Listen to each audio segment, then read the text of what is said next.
اعوذ باللہ من الشیطان الرجیم بسم اللہ الرحمن الرحیم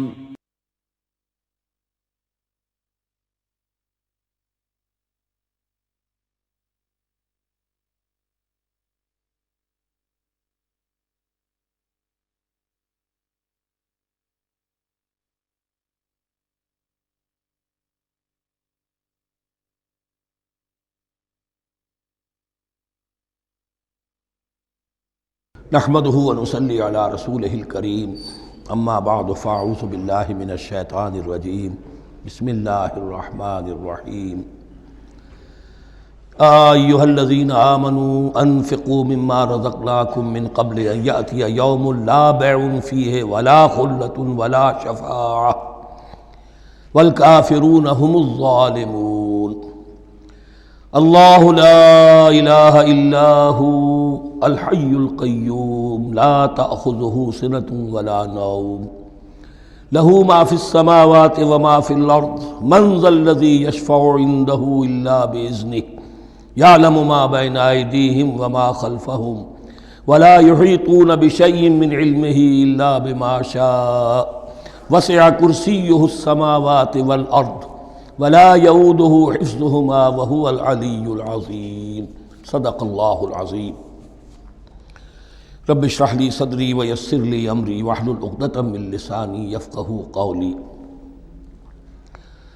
تقریباً 2 رکوعوں پر مشتمل معاملہ طالوت و جالوت کا وہ ہم پڑھ چکے ہیں، اور یہ گویا کہ اب غزوہ بدر کی لیے ذہنی اور نفسیاتی تیاری ہو رہی ہے، اور غزوات کے لیے جیسا کہ میں نے عرض کیا جہاں سرفروشی کی ضرورت ہے وہاں انفاق مال کی بھی ضرورت ہے، تو اب یہاں بڑے زوردار انداز میں پھر انفاق کی طرف توجہ دلائی جا رہی ہے۔ وہی 4 ڈوریاں ذہن میں رکھیے، انفاق اللہ کی راہ میں یعنی جہاد بالمال، قتال جہاد بالنفس کی آخری شکل، اور شریعت میں عبادات اور معاملات، یہ 4 ڈوریاں گتھی ہوئی ہیں ان 22 رکوعوں کے اندر، جن پر دوسرا نصف جو ہے سورہ بقرہ کا مشتمل ہے۔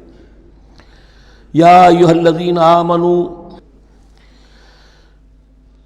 انفقوا مما رزقناکم من قبل ان یأتی یوم لا بیع فیہ ولا خلة ولا شفاعہ، اہل ایمان خرچ کر دو ان چیزوں میں سے کہ جو اللہ نے تمہیں دی ہیں، اس سے پہلے کہ وہ دن آ دھمکے جس دن نہ کوئی خرید و فروخت ہوگی، نہ کوئی دوستی کام آئے گی، نہ کوئی شفاعت مفید ہوگی۔ والکافرون هم الظالمون، اور کافر ہی تو ظالم ہیں۔ اب یہاں کافر سے مراد کون ہے؟ کافر اصطلاحی نہیں، کافر معنوی، جو اللہ کے اس حکم انفاق کی تعمیل نہیں کرتا، دیکھتا ہے کہ دین مغلوب ہے، اس کو غالب کرنے کی جد و جہد ہو رہی ہے، اس کی کچھ تقاضے ہیں، مالی ضرورتیں ہیں اس کی، اور اللہ نے اسے قدرت دی ہے، اس میں خرچ کر سکتا ہے اور نہیں کرتا، وہ ہے اصل کافر۔ اس کے بعد وہ آیت آ رہی ہے جو قرآن حکیم کی عظیم ترین آیت ہے، حضور فرمان نبوی صلی اللہ علیہ وسلم، آیت الکرسی۔ اس کا تو نام بھی چونکہ معروف ہے، میں نے جو آپ کو بڑے بڑے حکمت کے موتی اور بڑے بڑے پھول آپ کو گنوائے ہیں، آیت الآیات، آیت البر، آیت الاختلاف، اور اب یہ ہے آیت الکرسی، توحید کے عظیم ترین خزانوں میں سے ہے۔ ہی سیدۃ آیات القرآن، حضور نے فرمایا یہ تمام آیات قرآنی کی سردار ہے۔ جس طریقے سے آیہ بر اور سورۃ العصر میں ایک نسبت ہے کہ ہدایت اور نجات کی شرائط ساری کی ساری ایک چھوٹی سی صورت میں اللہ نے جمع کر دی، والعصر ان الانسان لفی خسر الا الذین آمنوا وعملوا الصالحات وتواصوا بالحق وتواصوا بالصبر، لیکن اس کی تفصیل ایک آیت میں آئی، وہ آیت البر ہے۔ چنانچہ جو منتخب نصاب ہم نے مرتب کیا ہے دعوت قرآن کے لیے، میں پہلا درس سورۃ العصر کا ہے اور دوسرا درس آیت البر کا ہے۔ جو نسبت سورۃ العصر میں ہے کہ وہ سورت ہے، یہ آیت ہے، لیکن اس آیت میں کئی صورتیں نکل سکتی ہیں حجم کے اعتبار سے سورۃ العصر کے برابر۔ یہی نسبت ہے سورہ اخلاص میں، 4 آیتیں، توحید کا عظیم ترین خزانہ. اور یہ آیت الکرسی، یہ آیت ہے. سورہ اخلاص اس میں 4 بن جائیں گی حجم کے اعتبار سے، لیکن اسے حضور نے ثلث قرآن قرار دیا ہے. توحید کے موضوع پر جامع ترین سورۃ الاخلاص، لیکن توحید اور خاص طور پر توحید فی الصفات کے موضوع پر عظیم ترین آیت یہ آیت الکرسی ہے. اللہ لا الہ الا ہو، اللہ وہ معبود برحق ہے جس کے سوا کوئی الہ نہیں. بڑا کیٹیگوریکل. الحی القیوم، وہ زندہ ہے از خود اور با خود، اس کی زندگی مستعار نہیں ہے. وہ جو کہا ہے کہ مانگ کے لائے تھے 4 دن، 2 آرزو میں کٹ گئے 2 انتظار میں، عمر دراز مانگ کے لائے تھے. اللہ کی زندگی ہے اس کی از خود زندگی، کسی کی دی ہوئی نہیں. اور اس زندگی میں کوئی ضعف نہیں، کوئی کمزوری نہیں، کوئی احتیاج نہیں. آگے آ جائے گا، نہ اسے نیند آتی ہے نہ اونگ آتی ہے. قیوم، خود اپنی جگہ وہ زندہ جاوید ہستی ہے، اور باقی ہر شے کا وجود اس کے حکم سے قائم ہے. کوئی شے قائم نہیں ہے بغیر اس کے اذن کے. تو گویا کہ احد اور الصمد، اللہ اپنی جگہ احد، لیکن باقی پوری کائنات کے لیے صمد ہے. جو سورہ اخلاص میں 2 الفاظ آئے ہیں، قل هو اللہ احد اللہ الصمد. اللہ حی ہے اور قیوم ہے. لا تاخذہ سنۃ ولا نوم، اس پر غالب نہیں ہو سکتی نہ نیند نہ اونگ. لہو ما فی السماوات و ما فی الارض، آسمانوں اور زمین میں جو کچھ ہے اسی کا ہے. ملکیت تامہ، ملکیت حقیقی اس کی ہے. من ذا الذی یشفع عندہ الا باذنہ، کون ہے وہ جو شفاعت کر سکے اس کے پاس مگر اس کی اجازت سے. اب یہ مقام آیا ہے سورہ بقرہ میں پہلی مرتبہ. 3 مرتبہ کیٹیگوریکل ڈینائل کے بعد کوئی شفاعت نہیں، کوئی شفاعت نہیں، کوئی شفاعت نہیں. یہاں بھی جو انداز ہے بہت ہی جلالی انداز ہے. منظر الذی، کس کی یہ حیثیت ہے، کس کا یہ مقام ہے، کس کو یہ زور حاصل ہے کہ وہ اپنے اختیار کے بل پر، جو اپنی حیثیت کی بنیاد پر شفاعت کر سکے. ہاں، جس کے لیے اللہ اجازت دے دے.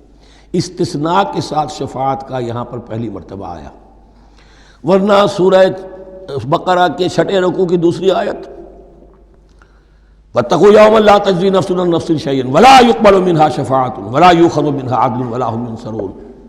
15 رکوع کی دوسری آیت، واتقوا یوما لا تجزی نفس عن نفس شیئا ولا یقبل منها عدل ولا تنفعها شفاعۃ ولا هم ينصرون.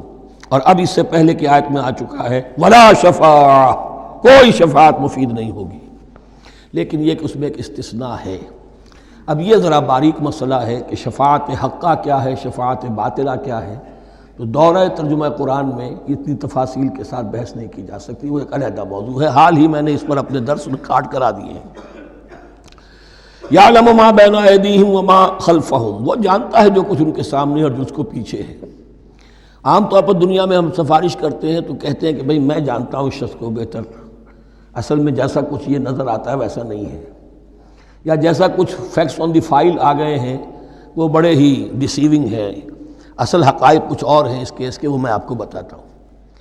یہ بات اللہ کے سامنے کون کہہ سکتا ہے، جبکہ اللہ تو جانتا ہے جو کچھ ان کے سامنے اور جو کچھ ان کے پیچھے ہے. اور ان کا حال یہ وَلَا يُحِيطُونَ بِشَيْءٍ مِّنْ عِلْمِهِ إِلَّا بِمَا شَاءَ، اور وہ احاطہ کر ہی نہیں سکتے اللہ کے علم سے کسی شے کا سوائے اس کے جو اللہ چاہے. باقی ہر ایک کے پاس علم جو ہے اللہ کا عطائی علم ہے، دیا ہوا علم ہے، محدود علم ہے. بڑے سے بڑا رسول ہو، بڑے سے بڑا ولی ہو، بڑے سے بڑا فرشتہ ہو. لا علم لنا الا ما علمتنا، ہم پڑھائیں 4 رکوع میں. تو کون کہہ سکتا ہے من ذا الذی یشفع عندہ الا باذنہ یعلم ما بین ایدیہم وما خلفہم ولا یحیطون بشیء من علمہ الا بما شاء وسع کرسیہ السماوات والارض.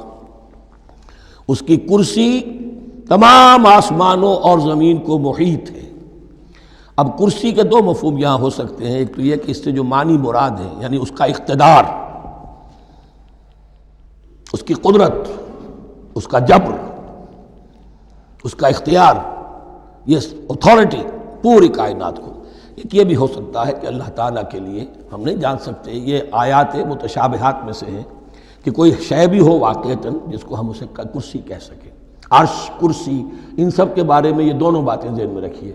یہ بھی ہو سکتا ہے کہ ان کی کوئی مجسم حقیقت ہو جو ہمارے ذہن سے ہمارے تخیل سے ماورا ہے، اور یہ بھی ہو سکتا ہے اس سے استعارہ مراد ہو، اس کا اقتدار و اختیار آسمانوں اور زمین پر چھایا ہوا ہے۔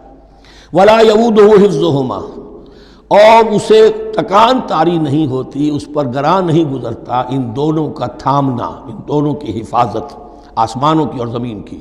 وہو العلی العظیم، اور وہ العلی ہے، بلند و بالا، اور عظیم ہے، بڑی عظمت والا۔ یہ آیت الکرسی سیدۃ آیات القرآن، تمام آیات قرآنی کی سردار، اور توحید الہی کا ایک بہت بڑا خزانہ۔ لا اکراہ فی الدین، دین میں کوئی جبر نہیں ہے، یعنی یہ کہ کسی بھی شخص کو نہ کبھی جبراً مسلمان بنایا جائے گا، نہ کبھی بنایا گیا۔ استثناءات ہو سکتے ہیں، کسی کا ذاتی کوئی عمل ہو، فعل ہو، کسی نے کیا ہو۔ اسلام میں کسی فرد کو جبراً مسلمان بنانا حرام ہے، لیکن اس آیت کا یہ مطلب نکال دینا کہ نظام باطل کو بھی ختم کرنا جو ہے، اس میں کوئی طاقت استعمال نہیں ہو سکتی، یہ حماقت ہے پرلے درجے کی۔ نظام باطل نظام ظلم ہے، ایکسپلائٹ کر رہا ہے لوگوں کو، اللہ اور بندوں کے درمیان حجاب بن گیا ہے، پردہ بن گیا ہے۔ نظام کو طاقت کے ساتھ ختم کرنا فرض ہے مسلمان کا۔ طاقت نہیں ہے تو ٹھیک ہے، طاقت حاصل کرنے کی کوشش کرتا رہے، لیکن جو مسلمان نظام باطل کو ختم کرنے کی آرزو اور ارادے سے خالی ہے، اس کے دل میں یہ ارادہ نہیں ہے، اس کے دل میں ایمان نہیں ہے۔ طاقت اور جبر نظام کو ختم کرنے پر صرف کیا جائے گا، کسی فرد کو مجبوراً مسلمان نہیں بنایا جائے گا۔ یہ ہے اصل میں اس آیت کا مفہوم۔ لا اکراہ فی الدین قد تبین الرشد من الغی، رشد، ہدایت واضح ہو چکی ہے کجی سے، جتنی کجیاں ہیں، جتنے غلط راستے ہیں، جتنی شیطانی پگڈنڈیاں ہیں، ان سے جو صراط المستقیم ہے اس کو بالکل مبرہن کر دیا گیا ہے۔ فمن یکفر بالطاغوت، تو جو کوئی بھی طاغوت کا انکار کرے گا، دیکھیے اللہ پر ایمان لانے سے پہلے طاغوت کا انکار ضروری ہے۔ جیسے لا الہ الا اللہ، تو طاغوت، اور طاغوت کون ہے؟ طغا سے سرکش، جس نے اپنی حاکمیت کا اعلان کیا وہ طاغوت، جس نے غیر اللہ کی حاکمیت کو تسلیم کیا وہ طاغوت، اس کے تحت بننے والے سارے انسٹیٹیوشنز طاغوت، جو بھی ادارے ہوں، چاہے کتنے ہی خوشنما ادارے ہوں۔ ہے عدلیہ، لیکن وہ عدلیہ اللہ کے قانون کے مطابق فیصلے نہیں کر رہی، کچھ اور لوگوں کے بنائے ہوئے قانون کے مطابق فیصلے کر رہی، وہ طاغوت ہے۔ جو بھی اللہ کے حدود بندگی سے تجاوز کرتا ہے وہ طاغوت ہے۔ طغیانی کسے کہتے ہیں؟ پانی دریا کی حدوں میں بہہ رہا ہے، لیکن جب وہ اپنی حدوں سے نکلا طغیانی پہ ہے۔ دریا کو اپنی موج کی طغیانیوں سے کام، کشتی کسی کی پار ہو یا درمیان رہے، اسے اس کی کیا فکر ہے؟ تو طغا اور بغا، یہ دونوں بڑے قریب کے الفاظ ہیں، بغاوت اور طغیانی۔ فمن یکفر بالطاغوت، طاغوت کا انکار، جو کوئی کفر کرے طاغوت کے ساتھ، وَيُؤْمِن بِاللَّهِ، اور پھر اللہ پر ایمان لائے۔ طاغوت سے بھی دوستی، اللہ پر بھی ایمان، اللہ کے دشمنوں سے بھی یارانہ، اور اللہ کے ساتھ بھی وفاداری کا دعویٰ، یہ چیز نہیں چل سکتی، یہی منافقت ہے۔ یکسو ہو جاؤ، حنیفا مسلما، فقد استمسک بالعروۃ الوثقی، جس شخص نے یہ کام کر لیا، طاغوت کی نفی اور اللہ پر ایمان، اس نے تو مضبوط کنڈا تھام لیا۔ تو سمجھئے کہ اگر کوئی شخص کسی جہاز، سمندری جہاز میں عرشے پر سے گر جائے، تیرنا بھی نہ آتا ہو، کسی طرح ہاتھ پاؤں مار کر وہ کسی کنڈے کے اوپر اگر ہاتھ اس کا پڑ گیا، تو اب وہ سمجھتا ہے کہ اس کو میں نہیں چھوڑوں گا، میری جان اسی سے وابستہ ہے، زندگی اسی سے ہے۔ تو وثقہ، وہ کنڈا اگر کمزور ہے تو پھر گیا، وہ اس کے وزن سے کنڈا ہی نکل گیا، لیکن وہ کنڈا کہ جو مضبوط ہے، فقد استمسک بالعروۃ الوثقی، اس نے تو بڑے مضبوط کنڈے پر ہاتھ ڈال دیا ہے، یعنی طاغوت کا انکار اور اللہ پر ایمان، اس نے تھام لیا ہے بہت مضبوط کنڈا۔ اسی لیے ایک حدیث میں آتا ہے اوثق العرا کلمۃ التقوی، یہ جو عروہ کی جمع ہے عرا، اور وثقہ اوثق جو ہے اس کا مذکر ہوگا۔ تمام کنڈوں میں سب سے بڑا مضبوط کنڈا جو ہے وہ تقوی کا کنڈا ہے، اس کو تھامو مضبوطی کے ساتھ۔ لا اکراہ فی الدین قد تبین الرشد من الغی فمن یکفر بالطاغوت ویؤمن باللہ فقد استمسک بالعروۃ الوثقی لا انفصام لها، وہ کبھی علیحدہ ہونے والا، ٹوٹنے والا نہیں ہے، یہ کنڈا بہت مضبوط ہے۔ واللہ سمیع علیم، اللہ سب کچھ سننے والا، جاننے والا ہے۔ اللہ ولی الذین آمنوا یخرجہم من الظلمات الی النور، ایمان در حقیقت ایک دوستی کا رشتہ قائم کرتا ہے اللہ اور بندے کے درمیان۔ اللہ ولی ہے اہل ایمان کا، یہ ولایت باہمی ہے، دو طرفہ ولایت ہے۔ بندہ اللہ کا ولی بن جائے، ولی اللہ، الا ان اولیاء اللہ لا خوف علیہم ولا هم یحزنون، اللہ بندے کا ولی ہے، دوستی دو طرفہ ہے۔ اللہ ولی الذین آمنوا یخرجہم من الظلمات الی النور، اللہ پشت پناہ ہے، مددگار ہے، دوست ہے ان کا کہ جو ایمان لائے، اور انہیں نکالتا رہتا ہے ظلمات، اندھیروں کے مختلف شیڈز میں سے نور کی طرف۔ یہ آپ نوٹ کریں گے قرآن میں نور ہمیشہ تنہا آتا ہے، واحد، انوار کا لفظ قرآن میں نہیں ہے۔ نور ایک حقیقت واحدہ ہے، لیکن ظلمات ہمیشہ جمع میں آئے گا، اس کے شیڈز مختلف ہیں، شیڈز آف ڈارکنس، بہت گہری ڈارکنس ہے، ذرا اس سے کمتر ہے، اس سے کمتر ہے۔ تو جتنے بھی شیڈز ہیں، کفر کا ہے، شرک کا ہے، الحاد کا ہے، مادہ پرستی کا ہے، ایگنوسٹسزم کا ہے، لا ادریت کا ہے، جتنے بھی فلسفے غلط ہیں، جتنے بھی نظریات غلط ہیں، جتنے بھی عمل کی غلط راہیں ہیں، ان سب کے اندھیاروں سے نکال کر اللہ تعالیٰ اہل ایمان کو ایمان کی روشنی کے اندر لاتا رہتا ہے۔ والذین کفروا اولیاءہم الطاغوت، ان کے برعکس جنہوں نے کفر کیا ان کے پشت پناہ اور ساتھی اور مددگار ہیں اب طاغوت، یخرجونہم من النور الی الظلمات، اور وہ ان کو نکالتے رہتے ہیں تدریجاً، اور نور کا کہ تھوڑی بہت رمق ملا بھی تھا انہیں نور کا، تو اس سے ان سے محروم کر کے ظلمات، یخرجونہم من النور الی الظلمات، نور سے ظلمات کی طرف نکالتے رہتے ہیں۔ اولئک اصحاب النار هم فیہا خالدون، وہ ہیں آگ والے، اس میں ہمیشہ ہمیش رہیں گے۔ اللہم اجعلنا من عبادک المؤمنین، اللہم اخرجنا من الظلمات الی النور، آمین یا رب العالمین۔ اب اس کے بعد یہ بڑی عظیم آیت جو آئی ہے توحید کی، اور اس کے بعد یہ دو، یہ بھی اپنی جگہ بڑی عظیم آیات ہیں حکمت اور فلسفہ دین کے اعتبار سے۔ اس کے بعد کچھ واقعات دیے جا رہے ہیں، حضرت ابراہیم علیہ السلام کی زندگی کا ایک واقعہ اور حضرت عزیر علیہ السلام کی زندگی کا واقعہ۔ الم تر الی الذی حاج ابراہیم فی ربہ ان آتاہ اللہ الملک، کیا تم نے دیکھا اس شخص کو جس نے کہ محاجہ کیا تھا، مناظرہ کیا تھا، حجت بازی کی تھی ابراہیم سے، اس وجہ سے کہ اللہ نے اسے بادشاہی دی ہوئی تھی، نمرود۔ یہ ذہن میں رکھیے کہ نمرود اصل میں لقب تھا، کسی کا نام نہیں تھا، جیسے فرعون مصر کے بادشاہوں کا لقب ہے، فرعونہ۔ نماردہ جو ہے یہ عراق کے بادشاہ تھے، بیبیلونیا۔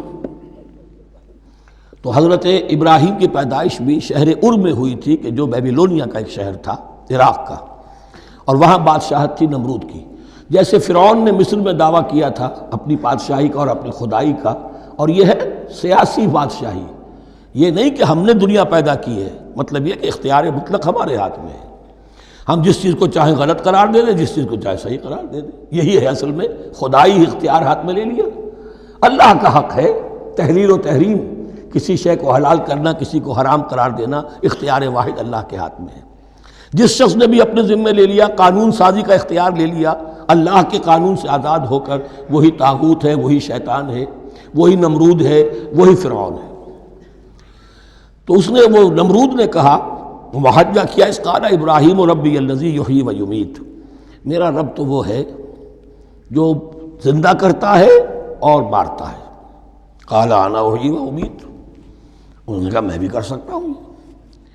اس نے جیل سے 2 قیدی منگوائے، دونوں کنڈیمڈ تھے، اور ایک کی گردن وہیں اڑائی اور ایک کو کہا جاؤ معاف، دیکھو میں نے جس کو چاہا زندہ رکھا اور جس کو چاہا مار دیا۔ حضرت ابراہیم نے دیکھا کہ یہ کٹ حجتی پر اترا ہوا ہے، تو الاجوبۃ المسکتہ، جواب ایسا دیا جانا چاہیے کہ جو اس کو چپ کر دے۔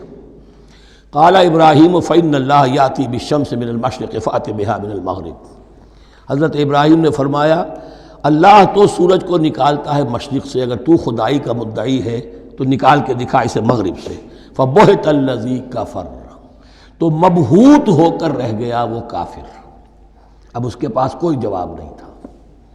وَاللَّهُ لَا يَهْدِي الْقَوْمَ الظَّالِمِينَ، اور اللہ ظالموں کو ہدایت نہیں دیا کرتا۔ ہدایت تو نہیں ہوئی، چپ ہو گیا، لیکن چپ کیا ہوا، اس کے بعد تو فیصلہ ہوا کہ انہیں آگ میں جھونک دیا جائے۔ او کالذی مر علی قریۃ وہی خاویۃ علی عروشها، یا پھر اس شخص کے واقعے کو ذرا یاد کرو، کیا تم نے نہیں دیکھا کہ جس کا گزر ہوا ایک بستی پر اور وہ اوندھی پڑی ہوئی تھی اپنی چھتوں پر۔ اگرچہ مختلف تفاسیر میں مختلف آپ کو شاید اس کی تعبیرات ملے، یہ اصل میں ہوا ہے کہ جب نمرود، جس کا نام تھا بخت نصر، نیبوکیڈنیزر، اس نے 586 قبل مسیح میں، حضرت مسیح سے 586 قبل، اس نے حملہ کیا فلسطین پر۔ دیکھیے عراق اور فلسطین کی، اسرائیل کی اور عراق کی اس وقت بھی سب سے بڑی دشمنی ہے آپس میں، وہی دشمنی جو ہے 2500 سال پرانی بھی ہے۔ اس نے وہ نمرود بابل، نیبوکیڈنیزر جس کا نام تھا، اس نے حملہ کیا، 12 لاکھ کی آبادی تھی، 6 لاکھ کو قتل کیا اور 6 لاکھ کو بھیڑوں بکریوں کی طرح ہانکتا ہوا قیدی بنا کر لے گیا۔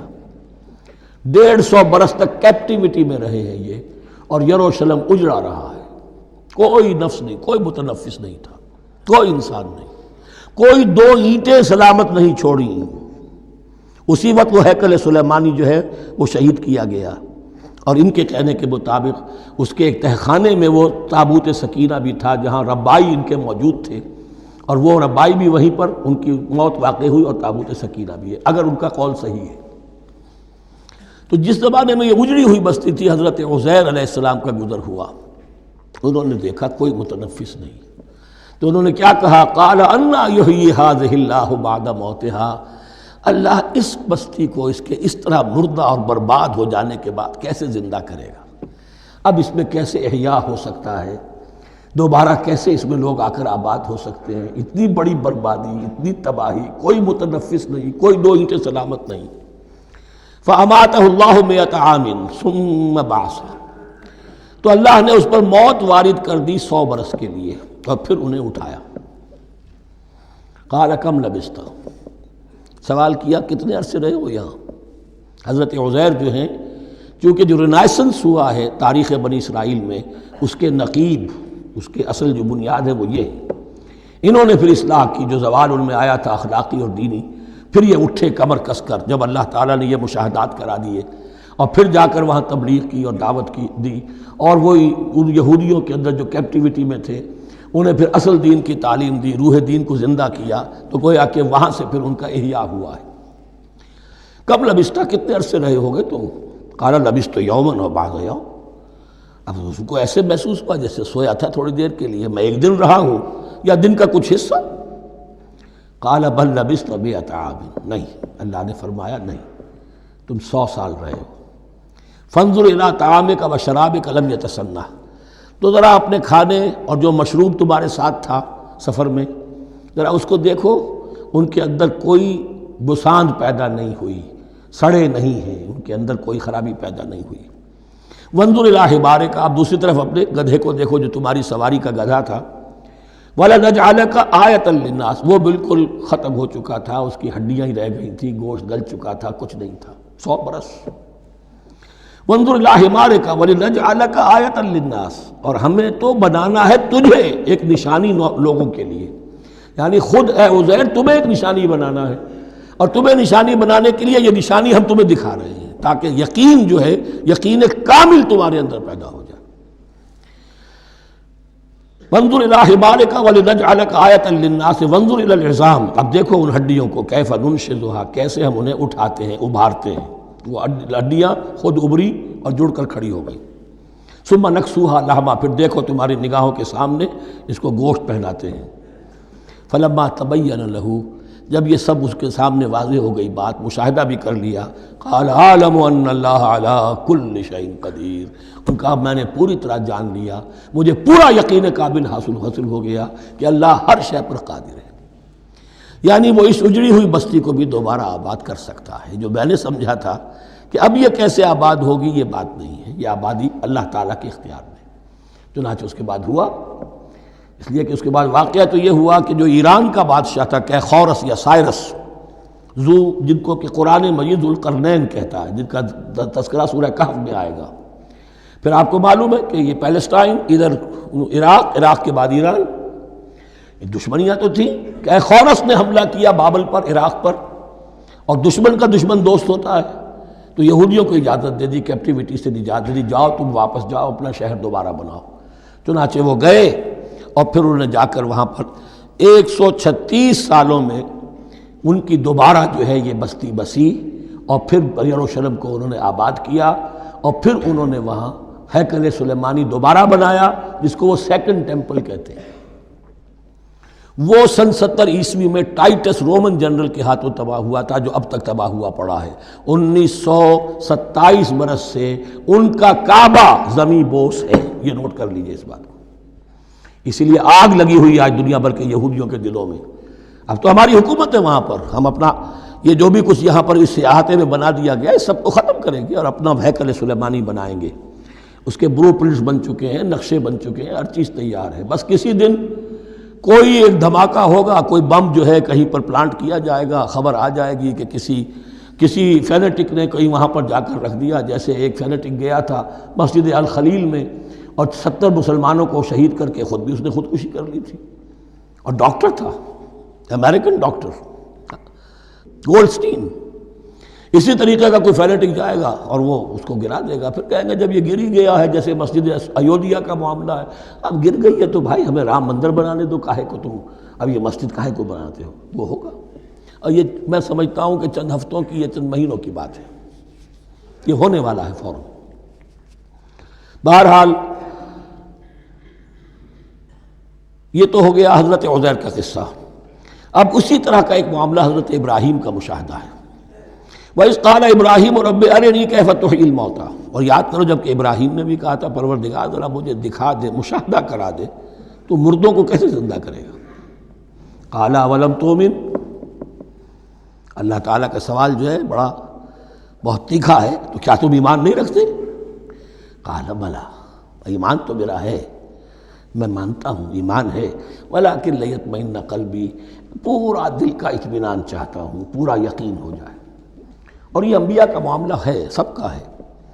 انبیاء کو چونکہ ایمان اور یقین کا ایک ایسی فرنس بنانا ہوتا ہے کہ جن سے ایمان و یقین دوسروں میں سرایت کرے، تو ان کے ایمان و یقین کے لیے انہیں مشاہدات ایسے کرا دیے جاتے ہیں کہ پھر ان کے لیے وہ ایمان صرف ایمان بالغیب نہیں رہتا، بلکہ وہ ایمان بالشہود بھی ہو جاتا ہے. کذالک نری ابراہیم ملکوت السماوات والارض. اسی طرح ہم نے دکھائے ابراہیم کو آسمان اور زمین کے ملکوت، جو بھی ہماری حکومت ہے، جو وہ مخفی حکومت ہے، جو کاسمک ایک اسٹیٹ ہے، اس کی گورنمنٹ ہے اور اس کے تمام اہلکار ہیں، فرشتے ہیں، ہم نے مشاہدہ کرایا ابراہیم کو. حضور کو اسی لیے شب معراج میں لے جایا گیا کہ ہر شے کو اپنی آنکھوں سے دیکھ لیں. تو وہ یقین کامل پھر ہو جاتا ہے کہ جس میں کسی درجے میں بھی پھر تو یہ ہے کہ وہ خود ایک بھٹی بن جاتے ہیں ایمان اور یقین کی. قال بلا ولکن لیطمئن قلبی قال فخذ اربعۃ من الطیر فصرهن الیک. تو فرمایا اچھا ٹھیک ہے، 4 پرندے لے لو، انہیں اپنے ساتھ ملا لو، ہلا لو کہ وہ تمہارے ساتھ تمہاری آواز سن کر آ جایا کریں. ثم اجعل علی کل جبل منہن جزءا. پھر ان کے ٹکڑے کرو اور ہر پہاڑ پر ایک ایک ٹکڑا رکھ دو. تو جو تفسیر میں آتی ہیں یہ کہ ان میں سب کا سر علیحدہ کیے، ٹانگیں علیحدہ کی، پر علیحدہ کیے، دھڑ علیحدہ کیے. ایک پہاڑ پر 4 سر رکھ دیے، ایک پہاڑ پر 4 کے دھڑ رکھ دیے، ایک پہاڑ پر 4 کے، اس طریقے سے مختلف اجزاء میں تقسیم کر دیا. قال فخذ اربعۃ من الطیر فصرهن الیک ثم اجعل علی کل جبل منہن جزءا. پھر ہر پہاڑ پر ان میں سے ایک ایک حصہ رکھ دو. ثم ادعوہن. پھر ان کو ذرا پکارو، وہی سیٹی بجاؤ جو تم بجاتے تھے ان کو بلانے کے لیے. یاتین ثم ادعوہن یاتینک سایہ. وہ دوڑتے ہوئے آ جائیں گے. وَاعْلَمْ أَنَّ اللَّهَ عَزِیزٌ حَکِیمٌ. اور جان لو اس بات کو یقین کے ساتھ کہ اللہ تعالیٰ زبردست ہے، کمال حکمت والا. اب 2 رکوع آ رہے ہیں انفاق فی سبیل اللہ پر، اور یہ قرآن مجید کا ذروۂ سنام ہے انفاق کے موضوع پر. لیکن ان کو پڑھنے سے پہلے نوٹ کر لیجئے کہ اللہ کی رضا جوئی کے لیے اپنا مال خرچ کرنا جو ہے، اس کے لیے دین میں کئی اصطلاحات ہیں۔ کھانا کھلانا، یطعمون الطعام علی حبہ مسکینا ویتیما واسیرا، آتی المال علی حبہ ذوی القربى والیتامى، ایتاء مال، اعطاء، پھر اس سے آگے آتا ہے صدقہ، زکوٰۃ، انفاق، قرض حسنہ۔ یہ 5-6 ٹرمز ہیں، لیکن ان ٹرمز کے اندر ایک تقسیم ذہن میں رکھیے کہ 2 مدیں ہیں بڑی بڑی اللہ تعالیٰ کی رضا جوئی کے لیے مال خرچ کرنے کی۔ ایک مد ہے غرباء، یتامہ، مساکین، محتاج، بیوائیں، ان کے لیے، یعنی ابنائے نو میں سے، یہ آپ کے معاشرے کے اجزاء ہیں، آپ کے بھائی بند ہیں، آپ کے رشتہ دار ہیں، آپ کے اعزاء و اقرباء ہیں، ان کے لیے خرچ کرنا۔ تو یہ بھی اللہ کو بہت پسند ہے، اس کا اجر ملے گا، یہ بھی گویا کہ اللہ تعالیٰ ہی کے لیے آپ نے خرچ کیا۔ ایک عین اللہ کے دین کے لیے خرچ کرنا، انفاق کا لفظ اس کے لیے ہے، اور قرض حسنہ اس کے لیے۔ انفاق مال، انفاق فی سبیل اللہ، اللہ کی راہ میں خرچ کرنا، اللہ کے دین کی دعوت کو عام کرنا، اللہ کی کتاب کے پیغام کو عام کرنا، اللہ کے دین کی دعوت کو اس طرح ابھارنا کہ باطل کے ساتھ زور آزمائی کرنے والی ایک طاقت پیدا ہو جائے، ایک جماعت وجود میں آئے، ان کے لیے اساد و سامان فراہم کیا کرنا، تاکہ دین کے غلبے کی ہر مرحلے کے جو تقاضے اور ضرورتیں ہیں وہ پوری ہو سکیں۔ تو جو اس کام میں صرف ہوگا وہ ہے انفاق فی سبیل اللہ، یا اللہ کے ذمے قرض حسنہ۔ تو یہاں اصل میں اس کی بات ہو رہی ہے، انفاق کی۔ مثل الذین ینفقون اموالہم فی سبیل اللہ ہے، مثال ان کی جو اپنے مال خرچ کرتے ہیں اللہ کی راہ میں۔ عام طور پر یہ فی سبیل اللہ جو ہے وہ سبیل پانی کی بنا دی، وہ بھی سبیل ہے، ٹھیک ہے، وہ بھی سبیل تو ہے، نیکی کا وہ بھی راستہ ہے، سبیل اللہ ہے، لیکن یہ کہ فی سبیل اللہ خرچ جو ہے اس کا بالکل مفہوم اور ہے، وہ صدقہ ہے، خیرات ہے، زکوٰۃ بھی اصلاً جو ہے وہ غریبوں کا حق ہے، لیکن اس میں بھی ایک مد سبیل اللہ کی رکھی ہوئی ہے۔ اگر تو آپ کے قریب اعزاء و اقارب ہیں، غرباء ہیں، تو ان کا حق فائق ہے، پہلے ان کو دی۔ بہرحال فی سبیل اللہ انفاق۔ مثل الذین ینفقون اموالہم فی سبیل اللہ کمثل حبۃ انبتت 7 سنابل فی کل سنبلۃ 100 حبہ، مثال ان کی جو اللہ کی راہ میں خرچ کرتے ہیں اللہ کے دین کے لیے، ایسے ہے جیسے ایک دانہ کہ اس سے 7 سنبلیں پیدا ہوئیں، 7 خوشیں، 7 بالیاں، یہ 7 سٹے۔ باجرے کا سٹہ ہوگا، کتنے دانے ہوتے ہیں اس میں؟ مکئی کا سٹہ ہے، اس میں کتنے دانے ہیں؟ فی کل سنبلۃ 100 حبہ، اس میں 100 دانے موجود ہیں ہر ایک میں، تو ایک دانے سے 700 دانے وجود میں آ گئے۔ اسی طریقے سے اللہ تعالیٰ جو بھی اس کے دین کے لیے مال خرچ کرے گا اس کے مال میں اضافہ کرے گا، اللہ تعالیٰ ان کو جزا دے گا اور اس کو بڑھاتا رہے گا اپنے ہاں۔ واللہ یضاعف لمن یشاء، اور یہ تو تمہیں تمثیلاً بتایا ہے، اللہ اس سے بھی دگنا کرے گا جس کو چاہے گا، صرف 700 گنا نہیں، اور جتنا چاہے گا بڑھائے گا۔ واللہ واسع علیم، اللہ کے خزانوں میں کوئی کمی نہیں ہے، بڑی وسعت والا ہے اللہ، بہت سمائی والا ہے، اور وہ سب کچھ جاننے والا ہے۔ الذین ینفقون اموالہم فی سبیل اللہ، پھر جو لوگ کہ اپنا مال خرچ کرتے ہیں اللہ کی راہ میں، ثم لا یتبعون ما انفقوا منا ولا اذى، پھر جو کچھ وہ خرچ کرتے ہیں اس کے بعد نہ تو تکلیف پہنچاتے ہیں نہ احسان جتاتے ہیں۔ دیکھیے جی، میں نے اس وقت اتنا چندہ دیا تھا، معلوم ہوا کہ میرا حق جو ہے وہ زیادہ ہے، پھر میری بات مانی جانی چاہیے۔ ہم چندے زیادہ دیتے ہیں تو بات بھی تو ہماری چلنی چاہیے۔ یا اگر کسی جو کارکن کو دیا ہے جو اللہ کے دین کے لیے کام کر رہا ہے، یہ بھی ان 2 رکوعوں کے آخر میں بات واضح ہو جائے گی۔ کوئی شخص اللہ کے دین کے کام میں لگا ہوا، آپ اس کو ساتھ تعاون کر رہے ہیں تاکہ وہ اپنی معاش کے اوپر اپنا وقت نہ لگائے، اپنا پورا وقت جو ہے وہ دین کی خدمت میں لگائے۔ لیکن اب اگر کہیں آپ نے اس کو جتا بھی دیا، اس پر احسان بھی رکھ دیا، کوئی تکلیف دے کلمہ کہہ دیا، تو جو آپ کا اجر و ثواب تھا وہ 0 ہو جائے گا۔ الذین ینفقون اموالہم فی سبیل اللہ ثم لا یتبعون ما انفقوا منا ولا اذى، جو انفاق کرتے ہیں اس کے بعد اس کے پیچھے نہ تو جتلاتے ہیں نہ کوئی اور تکلیف پہنچاتے ہیں۔ لہم اجرہم عند ربہم ولا خوف علیہم ولا هم یحزنون، ان کا اجر ان کے رب کے پاس محفوظ ہے اور ان کے لیے مغفرت ہے۔ ولا خوف علیہم ولا هم یحزنون، ان کے اوپر نہ کوئی خوف ہوگا اور نہ کوئی ان کو حزن سے دوچار ہوں گے۔ قول معروف، بھلی بات کہنا، و مغفرہ اور درگزر کرنا، خیر بہتر ہے من صدقۃ اس خیرات سے یتبعھا اذی جس کے بعد کہ اذیت پہنچائی جائے۔ کوئی آپ سے فرض کیجئے کوئی ضرورت کے لیے آئی گیا ہے، کسی نے ہاتھ پھیلا دیا ہے، تو آپ اگر آپ نہیں کر سکتے مدد، قول معروف نرمی کے ساتھ جواب دے دیجئے، معذرت کر لیجئے۔ یا یہ ہے کہ اگر کسی سائل نے آپ کے ساتھ درستی کی ہے تو پھر بھی یہ ڈانٹیے نہیں، وَأَمَّا السَّائِلَ فَلَا تَنْهَرْ، پھر بھی یہ ہے کہ مغفرت معاف کیجئے۔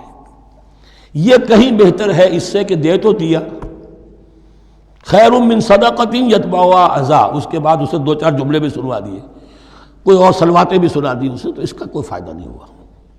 واللہ غنی حلیم، اللہ تعالیٰ غنی ہے اور حلیم ہے۔ یہ کیوں کہا گیا کہ تم اگر کسی کو دے رہے ہو تو اصل میں اللہ کو دے رہے ہو۔ ایک حدیث میں آتا ہے کہ اللہ تعالیٰ اپنے بندے سے شکایت کرے گا، اے میرے بندے تیرے پاس مال تھا، میں نے تجھ سے مال طلب کیا تھا، میں بھوکا تھا، میں نے تجھ سے روٹی مانگی، تو نے مجھے کھلایا نہیں۔ بندہ کہے اللہ تو غنی ہے، تجھے بھوک، تجھے احتیاج، کہ وہ جو میرا بندہ تھا جو بھوکا تھا، اس نے جو مانگا تھا تجھ سے وہ میں ہی تھا، اصل میرا بندہ تھا۔ الخلق عیال اللہ، تجھ سے کھانے کو نہیں دیا تجھے، تو گویا کہ مجھے نہیں دیا۔ اے میرے بندے میں ننگا تھا، میں نے تجھ سے میں چاہا کہ میرا سطر ڈھانپ دے، مجھے کوئی لباس دے دے، لیکن یہ کہ تو نے نہیں دیا۔ یہ اسی طریقے سے تو سمجھ لیجئے کہ اللہ تو غنی ہے، جو دے رہے ہو سمجھ لو کہ اللہ کو دے رہے ہو، اور حلیم ہے، وہ حلم والا ہے، فوراً نہیں پکڑتا تمہیں۔ تم جو بھی کرتے ہو، جو دل سے اتری ہوئی شے وہ اللہ کے نام پہ دے دو، جو ردی چیز ہے وہ اللہ کے نام پہ دے دو، تو اللہ تعالیٰ کی غیرت جو ہے اسی وقت اگر جوش میں آ جائے اور تمہیں پیس کے سرما کر دے وہ، تو وہ کر سکتا ہے، لیکن نہیں، حلیم ہے، وہ دیکھتا ہے کہ میری توہین کر رہا ہے، مجھے دے رہا ہے اور یہ دے رہا ہے۔ یا ایھا الذین آمنوا لا تبطلوا صدقاتکم بالمن والاذی، اے اہل ایمان اپنے صدقات کو باطل نہ کر لو، نسیہ منسیہ ہو جاتے ہیں، بالمن والاذی، جتلا کر اور کوئی اذیت بخش بات کہہ کر۔ کالذی ینفق مالہ رئاء الناس، ان لوگوں کی طرح، اس شخص کی طرح جو اپنا مال خرچ کرتا ہے لوگوں کو دکھانے کے لیے، دے تو رہا ہے صدقات، چیریٹی ہاؤس، بڑے بڑے ادارے قائم کر دیے ہیں، یہ کہ سب ریاکاری ہے۔ کوئی سرکار دربار میں رسائی کے لیے فاؤنڈیشنز بنے ہوئے، کچھ اپنے وہ ٹیکس بچانے کے لیے، کچھ اور اپنی ناموری، کیونکہ پھر الیکشن بھی لڑنا ہے۔ یہ سارے کام جو ہوتے ہیں اللہ جانتا ہے کس کی کیا نیت ہے۔ لا تبطلوا صدقاتکم بالمن والاذی کالذی ینفق مالہ رئاء الناس ولا یؤمن باللہ والیوم الآخر، جو ریاکاری کر رہا ہے وہ حقیقت میں ایمان نہیں رکھتا اللہ پر اور یوم آخر پر۔ یہ ریا اور یہ ایمان ایک دوسرے کی ضد ہے، جیسا کہ حدیث بار بار سنا چکا ہوں، من صلی یرائی فقد اشرک ومن صام یرائی فقد اشرک ومن تصدق یرائی فقد اشرک۔ جس نے دکھاوے کے لیے نماز پڑھی اس نے شرک کیا، جس نے دکھاوے کے لیے روزہ رکھا اس نے شرک کیا، جس نے دکھانے کے لیے لوگوں کو صدقہ خیرات دیا اس نے شرک کیا۔ ولا یؤمن باللہ والیوم الآخر فمثلہ کمثل صفوان علیہ تراب فاصابہ وابل فترکہ صلدا، تو اس کی مثال اس چٹان کی سی ہے اس پر کچھ تھوڑا سا غبار، کچھ ریت جم گئی تھی، تو اگر کسی چٹان کے اوپر کچھ تھوڑی سی تہ آ گئی ہو مٹی کی، وہاں آپ نے کوئی بیج ڈال دیے، کوئی فصل بھی ہو گئی۔ فاصابہ وابل، اب آیا زوردار ایک بارش کا چھینٹا پڑا، زوردار بھی پڑا، فترکہ صلدا، وہ ساری اوپر کی تھوڑی سی تہ تھی، وہ مٹی بھی بہہ گئی اور آپ کی محنت بھی گئی، وہ آپ کا بیج بھی گیا اور آپ کی فصل بھی گئی، وہ چٹان جو ہے چٹیل چٹان وہ اندر سے نکل آئی، یعنی سب کچھ گیا۔ ریاکاری میں اس کا مطلب یہ ہے مال بھی دیا اور حاصل کچھ نہ ہوا، بیج بھی گیا، اور اللہ کے ہاں کسی اجر و ثواب کا سوال ہی نہیں۔ لا یقدرون علی شیء مما کسبوا، جو محنت انہوں نے کی تھی، اس تھوڑی سی مٹی جو جم گئی تھی اس میں بھی کچھ ہل چلایا تھا، کچھ بیج ڈالا تھا، اب اس میں کوئی قدرت انہیں حاصل نہیں ہے، سب کچھ گیا۔ واللہ لا یہدی القوم الکافرین، اور اللہ ایسے کافروں کو ہدایت نہیں دیتا، راہ یاب نہیں کرتا۔ ومثل الذین ینفقون اموالہم ابتغاء مرضات اللہ، اس کے برعکس وہ لوگ، وہی سائملٹینیس کنٹراسٹ، جب ایک ریاکاری کے خرچ کے لیے وہ ایک مثال دی گئی، تمثیل اور تشبیہ دی گئی، تو اب جو واقعتاً اللہ تعالیٰ کے اجر و ثواب کے لیے خلوص و اخلاص کے ساتھ خرچ کرتا ہے اس کے لیے بھی مثال۔ فَمَثَلُ الَّذِينَ يُنْفِقُونَ أَمْوَالَهُمْ ابْتِغَاءَ مَرْضَاتِ اللَّهِ، اور مثال ان لوگوں کی جو خرچ کرتے ہیں اپنے مال اللہ کی رضا جوئی کے لیے، خوشی حاصل کرنے کے لیے، وَتَثْبِيتًا مِّنْ أَنفُسِهِمْ، اور اپنے عزم کی پختگی کے ساتھ، اپنے نفس کی پختگی کے ساتھ، كَمَثَلِ جَنَّةٍ، ان کی مثال اس باغ کی ہے بربوۃ، جو ذرا بلندی پر ہے، باغ ہے، جیسا کہ میں نے عرض کیا نیچرل باغ کا یہی تصور ہوتا تھا، ذرا اونچائی پر جو ہے پلانٹیشن ہے، ندی بہہ رہی ہے کوئی دامن میں جس سے خود بخود اس کو اریگیشن ہو رہی ہے، کمثل جنت بربوۃ، یہیں سے یہ قادیانیوں نے لفظ ربوہ لے کر اور اپنا وہ شہر بنایا ہے پاکستان میں۔ اصابہ وابل، اب اگر اس باغ کے اوپر زوردار منہ آ جائے، بھی آ جائے، خوب بارش برسے، فآتت اکلھا ضعفین، تو اس کا پھل جو ہے دگنا ہو جائے گا۔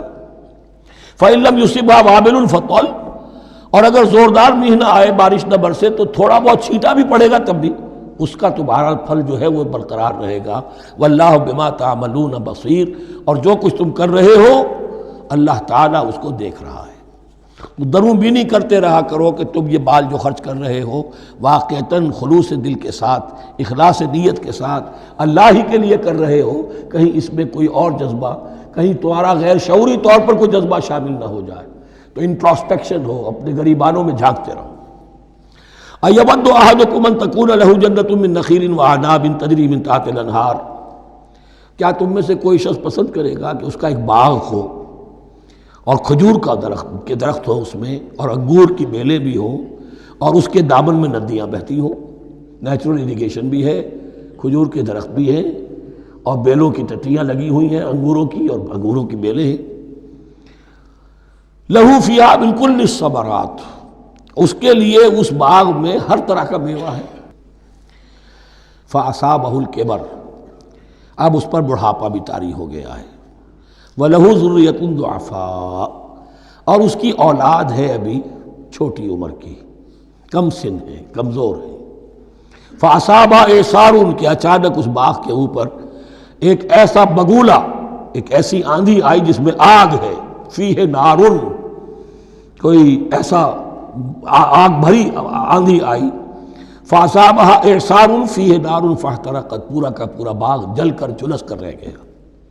کذالک یبین اللہ لکم الآیات لعلکم تتفکرون، اس طرح اللہ تعالیٰ تمہارے لیے اپنی آیات کو واضح کرتا ہے تاکہ تم تفکر کرو۔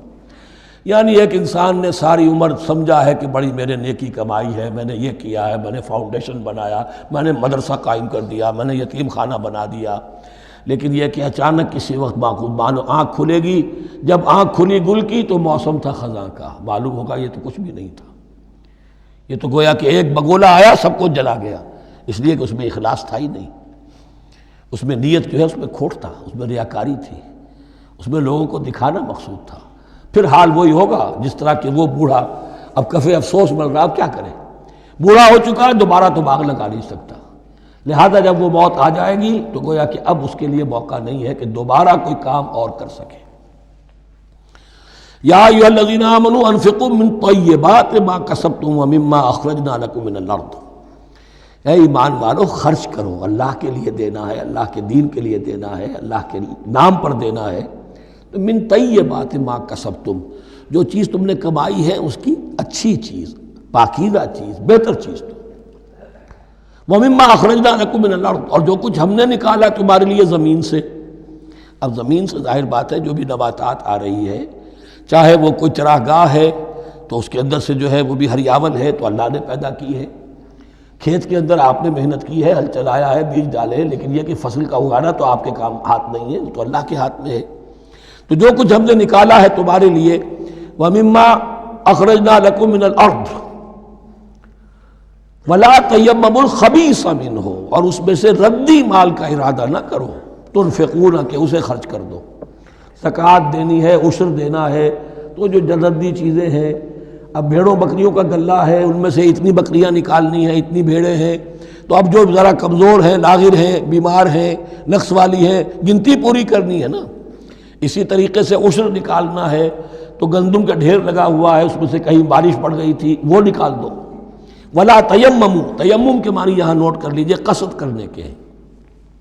ولا تیمموا الخبیث منہ، کہ اس میں سے جو ردی مال ہے جو ناپسند ہے اس کا قصد نہ کرو، تنفقون کہ اسے خرچ کرو، وَلَسْتُمْ بِآخِذِيهِ اور تم ہرگز نہیں ہوگے اس کو لینے والے۔ ایسا بھی تو ہو سکتا ہے کہ تم محتاج ہو جاؤ اور تمہیں ضرورت پڑ جائے، پھر اگر تمہیں کوئی ایسی چیز دے گا تو تم قبول نہیں کرو گے۔ وَلَسْتُمْ بِآخِذِيهِ إِلَّا أَن تُغْمِضُوا فِيهِ، اللہ یہ کہ چشم پوشی کرنے پر مجبور ہو جاؤ، احتیاج اس درجے کی ہو کہ جو بھی مل جائے، ردی مل جائے، اچھا مل جائے، نفیس مل جائے، خبیث مل جائے، جو بھی مل جائے چشم پوشی کرو۔ اس کے سوا آدمی جو ہے وہ اپنے طیب خاطر کے ساتھ جو ہے وہ ردی شے قبول نہیں کر سکتا۔ وَاعْلَمُوا أَنَّ اللَّهَ غَنِيٌّ حَمِيدٌ، پھر دیکھیے غنی کا لفظ، جو کچھ دے رہے ہو یہ نہ سمجھو کہ اسے دے رہے ہو، محتاج کو دے رہے ہو، ضرورت مند کو دے رہے ہو، بلکہ یوں سمجھو کہ اللہ کو دے رہے ہو۔ وَاعْلَمُوا أَنَّ اللَّهَ غَنِيٌّ حَمِيدٌ، جان لو کہ اللہ تعالیٰ غنی ہے اور حمید ہے۔ حمید یعنی اپنی ذات میں خود محمود۔ ایک کسی شے کی اچھائی یا حسن یا کمال ایسا ہوتا ہے جسے ظاہر کیا جائے، دیکھو بھائی اس میں یہ خوبصورتی ہے، اور ایک وہ خوبصورتی ہوتی ہے جو از خود ظاہر ہے۔ حاجت مشاطہ نیست صورت دلار آمرا، تو اللہ تعالیٰ اتنا ستودہ صفات ہے، اتنا محمود ہے اپنی ذات میں کہ وہ خود بخود محمود ہے، اسے کسی حمد کی حاجت نہیں ہے، از خود محمود ہے۔ الشیطان یعدکم الفقر ویامرکم بالفحشاء، دیکھو شیطان تمہیں ڈراتا ہے اور تمہیں اندیشہ دلاتا ہے فقر کا، مت خرچ کرو، رکھو، کیا پتہ کیا کل کون سا وقت تم پر آ جائے۔ ویامرکم بالفحشاء، اور تمہیں حکم دیتا ہے بے حیائی کے کاموں کا۔ واللہ یعدکم مغفرۃ منہ وفضلا، اور اللہ وعدہ کر رہا ہے تم سے اپنی طرف سے مغفرت کا اور فضل کا۔ اب دیکھ لو، رخ روشن کے آگے شمع رکھ کر وہ یہ کہتے ہیں ادھر جاتا ہے دیکھیں یا ادھر پروانہ جاتا ہے۔ اب شیطان کی طرف جانا چاہتے ہو، اس کی بات ماننا چاہتے ہو، خوف رکھتے ہو کہیں ایسا نہ ہو جائے کہ فقر آ جائے مجھ پر، مجھے اپنا مال سنبھال کر رکھنا چاہیے، صحت رکھنا چاہیے، تو تم شیطان کی چال میں آ گئے، تم نے اس کی پیروی کی۔ اور اگر تم نے اپنا اللہ کی راہ میں خرچ کر دیا، اللہ پر اعتماد کرتے ہوئے، وہ میری ساری حاجتیں پوری کرے گا، آج کر رہا ہے کل کرے گا انشاءاللہ۔ تو یہ ہے واللہ یعدکم مغفرۃ منہ وفضلا واللہ واسع علیم، اللہ بہت وسعت والا ہے، اس کے خزانوں کی کوئی محدودیت کا تصور اپنے ذہن میں نہ رکھو، اور سب کچھ جاننے والا ہے۔ یؤتی الحکمۃ من یشاء، لیکن یہ باتیں حکمت کی ہیں، ایک ہے ظاہر ایک ہے باطن۔ باطن جو ہے وہ حکمت سے نظر آتا ہے، ظاہر تو سب کو نظر آ رہا ہے۔ کسی شے کی حقیقت کیا ہے، اہل نظر ذوق نظر خوب ہے، لیکن جو شے کی حقیقت کو نہ دیکھے وہ نظر کیا، وہ حقیقت جس پر عیاں ہو جاتی وہ ہے حکیم۔ اور حکمت اصل میں نام ہے انسان کے عقل اور شعور کی پختگی کا، جب محکم ہو گئی عقل، اس کا شعور پختہ ہو گیا، استحکام اسی سے بنا ہے حکمت۔ یؤتی الحکمت، اللہ تعالیٰ یہ فہم کی پختگی، عقل کی پختگی، شعور کی پختگی، حقائق رسی، حقائق تک پہنچ جانے کی صلاحیت دیتا ہے جس کو چاہتا ہے۔ وَمَن یُؤْتَ الْحِکْمَةَ فَقَدْ أُوتِیَ خَیْرًا کَثِیرًا، اور جسے حکمت دے دی گئی اسے تو خیر کثیر عطا ہو گیا، اس سے بڑا تو خیر کوئی اور ہے ہی نہیں۔ وَمَا يَذَّكَّرُ إِلَّا أُولُو الْأَلْبَابِ، اور نہیں نصیحت حاصل کر سکتے مگر وہی لوگ جو ہوش مند ہیں، جو اولو الالباب ہیں، عقل مند ہیں۔ لیکن جو دنیا پر ریجھ گئے ہیں، جن کے سارا دلی اطمینان اسی پر ہے کہ کافی ہے، بینک بیلنس بھی ہے، یہ بھی ہے، وہ بھی ہے، اتنے سٹاکس بھی ہیں، اتنا یہ بھی ہے، اتنا ہمارا جو ہے وہ جو بیلنس شیٹ آئی ہے اس کے ایسٹس یہ ہیں، اگر اسی پر سارا بھروسہ اور اطمینان ہے تو ظاہر بات ہے وہ اولو الالباب نہیں ہے۔ وَمَا أَنفَقْتُم مِّن نَفَقَةٍ أَوْ نَذَرْتُم مِّن نَذْرٍ، اور جو بھی کچھ تم خرچ کرتے ہو، جو بھی نفقہ، جو بھی خیرات تم دیتے ہو، اور نظر تم من نظرین، اور یا جو بھی نظر تم دیتے ہو اللہ کے نام پر، منت مانگتے ہو، فإن اللہ یعلم، اللہ تعالیٰ اس سب کو جانتا ہے۔ وما للظالمین من انصار، اور یقیناً ظالموں کے لیے کوئی مددگار نہیں ہوں گے۔ ان تبدوا الصدقات فنعما ہی، صدقات کو تو اگر تم کھل کر اعلانیہ دو تب بھی ٹھیک ہے، اور خاص طور پر زکوٰۃ کا تو معاملہ اعلانیہ ہے ہی ہے۔ ان تبدوا الصدقات، ظاہر کرو، برملا اعلانیہ دو تو بھی ٹھیک ہے، کم سے کم فقراء کا حق تو پہنچ گیا، کسی کی ضرورت تو پوری ہو گئی۔ وَإِن تُخْفُوهَا، لیکن اگر تم انہیں چھپاؤ، اب یہ ہوگا صدقات نافلہ کے لیے۔ ایک جو صدقات جو ہیں کہ جو لازماً دینے ہیں واجبہ، ان کو تو ان کے لیے اخفاء نہیں ہے، یہ دین کی حکمت کو ذہن میں رکھیے۔ فرض عبادات اعلانیہ ادا کی جائیں گی۔ یہ وسوسہ بھی شیطان بہت سے لوگوں کے دلوں میں ڈال دیتا ہے کہ کیا 5 وقت جا کے مسجد میں نماز پڑھنی ہے، لوگوں پر اپنے تقویٰ کا روب گانٹھنا چاہتے ہو، گھر میں پڑھ لیا کرو۔ یا داڑھی رکھو گے، کیا چاہتے ہو؟ تم چاہتے ہو کہ لوگ تمہیں سمجھے متقی ہے تو میں اس لیے داڑھی نہیں رکھتا، ہوتا ہے وسوسہ۔ لیکن جو چیز واجب ہے وہ علی اعلان کرو، اس کے اظہار میں کوئی رکاوٹ نہیں۔ ہاں جو صدقات نافلہ ہیں، جو نماز نفل ہے، اسے چھپا کر کرو، اس کا اظہار بہت بڑا فتنہ ہوتا ہے، نفل عبادت کا اظہار بہت بڑا فتنہ ہے۔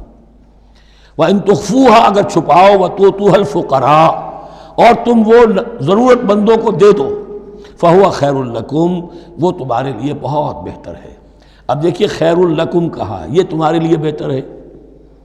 پہلے کہا تھا ظاہر کر کے دیتے ہو فنعما ہی، وہ بھی ٹھیک ہی ہے، اس لیے کہ فقراء کا حق تو چلیے ادا ہو گیا، کچھ نہ کچھ مل تو گیا، خسیس کے اور کنجوس کے مال میں سے کچھ نکلا تو صحیح۔ ان تبدوا الصدقات فنعما ہی وان تخفوها وتؤتوها الفقراء فهو خیر لکم ویکفر عنکم من سیئاتکم، اور اللہ تعالیٰ دور کر دے گا تم سے تمہاری برائیوں کو۔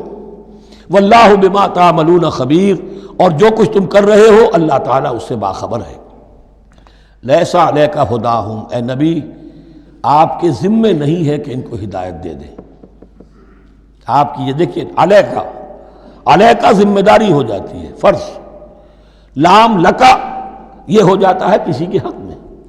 القرآن حجت لکا او علیکہ، یا یہ قرآن تمہارے حق میں حجت ہے، یہ شفاعت کرے گا تمہاری قیامت کے دن اگر تم نے اسے مانا، جیسے کہ ماننے کا حق ہے، پڑھا جیسے کہ پڑھنے کا حق ہے، عمل کیا جیسے کہ عمل کرنے کا حق ہے، پھر اس کی دعوت و تبلیغ کی جیسے کہ اس کا حق ہے، تو یہ تمہارے حق میں حجت ہوگا۔ اور اگر تم نے اس کے حقوق ادا نہ کیے، یہ تمہارے خلاف مدعی بن کر کھڑا ہو جائے گا۔ القرآن حجت لک او علیک، یہ تم پر آئے گا وبال۔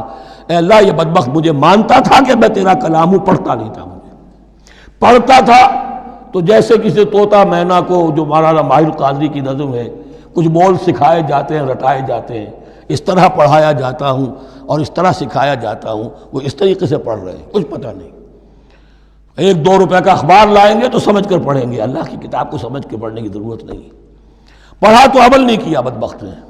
ما آمن بالقرآن من استحل محارمہ، تو لام اور علا کا یہ استعمال ذہن میں رکھیے۔ لیس علیک ھداھم، آپ پہ ذمہ داری نہیں ہے ان کی ہدایت کی، آپ پر ذمہ داری تبلیغ۔ ہم نے بھیجا ہے آپ کو، انا ارسلناک بالحق بشیرا ونذیرا ولا تسأل عن اصحاب الجحیم، یہ آیت ہم پڑھ چکے ہیں پہلے حصے میں۔ ولیکن اللہ یہدی من یشاء، وہ تو اللہ تعالیٰ ہدایت دیتا ہے جس کو چاہتا ہے۔ وما تنفقوا من خیر فلانفسکم، اور جو بھی خیر، جو بھی بھلائی، جو بھی مال تم خرچ کرو گے وہ تمہارے اپنے لیے بہتر ہے، تمہیں اجر و ثواب ملے گا، تمہیں کو مل جائے گا 700 گنا 1400 گنا۔ وما تنفقون الا ابتغاء وجہ اللہ، یہاں یہ فعل مضارع آیا ہے نفی نہیں کے مفہوم میں۔ لا تنفقون، ما تنفقون یعنی تم نہیں خرچ کرو گے مگر اللہ کی رضا کے لیے، تب اجر ملے گا۔ اگر ریاکارانہ خرچ کیا تھا تو کوئی اجر کا کیا سوال، وہ تو شرک بن جائے گا۔ وما تنفقون الا ابتغاء وجہ اللہ وما تنفقوا من خیر یوفی الیکم وانتم لا تظلمون، اور جو بھی خیر تم خرچ کرو گے، خیر میں سے جو بھی دولت خرچ کرو گے، یوفی الیکم پورا تمہیں لوٹا دیا جائے گا، وانتم لا تظلمون، اور تم پر کوئی ظلم نہیں ہوگا، تمہاری کوئی حق تلفی نہیں ہوگی۔ اب آیا ہے آخری ٹیپ کا بند۔ انفاق فی سبیل اللہ کا سب سے بڑھ کر حقدار کون ہے؟ للفقراء الذین احصروا فی سبیل اللہ، وہ ضرورت مند کہ جو گھر کر رہ گئے اللہ کی راہ میں، جیسے اصحاب صفہ تھے، بیٹھے ہوئے ہیں، کوئی کام نہیں کر رہے، حضور سے علم سیکھ رہے ہیں، اور جہاں جہاں سے دعوت آ رہی ہے کہ حضور بھیجیے ہمارے ہاں کوئی مبلغین، وہاں سے ان کو بھیجا جا رہا ہے۔ اب وہ معاش کی جد و جہد کرتے تو یہ تعلیم کیسے حاصل کرتے؟ یا اسی طرح دین کی کوئی خدمت ہے، کوئی آپ نے تحریک اٹھائی ہے، اب اس میں آپ کو کچھ نہ کچھ کارکن تو چاہیے، ان کارکنوں کی بھی تو آخر معاش کا ہے درسہ۔ اگر وہ سارا 8 گھنٹے دفتروں میں کھائیں اور وہاں ڈانٹیں بھی سنیں افسروں کی، اور پھر 2 گھنٹے جانا 2 گھنٹے آنا، اب وہ کون سا وقت نکالیں گے دین کے کام کا؟ کیا کریں گے؟ کہاں سے وقت آ جائے گا؟ کچھ لوگ تو ہونے چاہیے جو ہمہ وقت لگ جائیں، لیکن ہمہ وقت تو لگ گئے، لیکن پیٹ تو ان کے بھی ہے، اولاد تو ان کے بھی ہوگی۔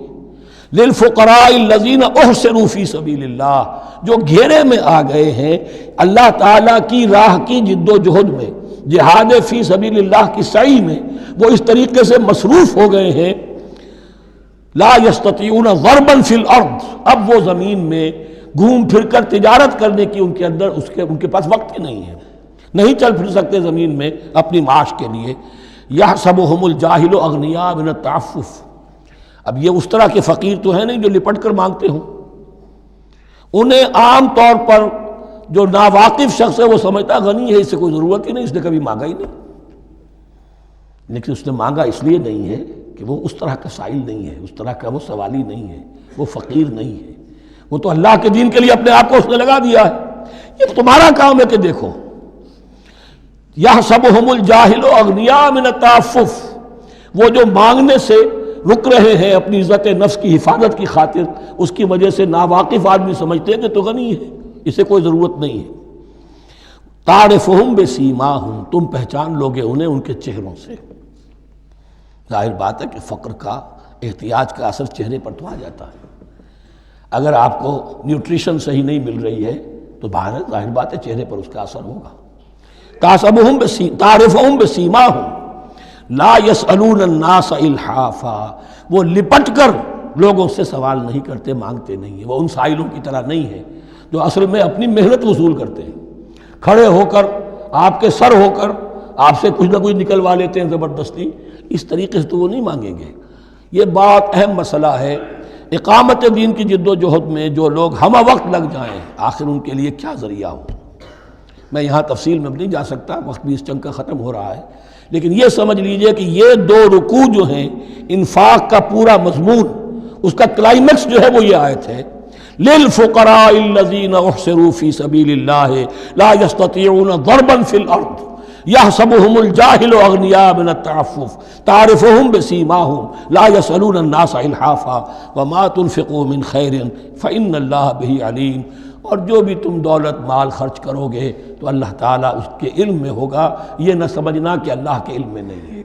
خاموشی کے ساتھ، اخفاء کے ساتھ ایسے لوگوں کے ساتھ تعاون کرو گے تو اللہ تعالیٰ جو ہے تمہیں اس کا پورا بھرپور بدلہ دے گا۔ بارک اللہ لی ولکم فی القرآن العظیم ونفعنی وإیاکم بالآیات والذکر۔ Subscribe to our channel by clicking the subscribe button. Click the bell button and enjoy the latest uploads from our channel.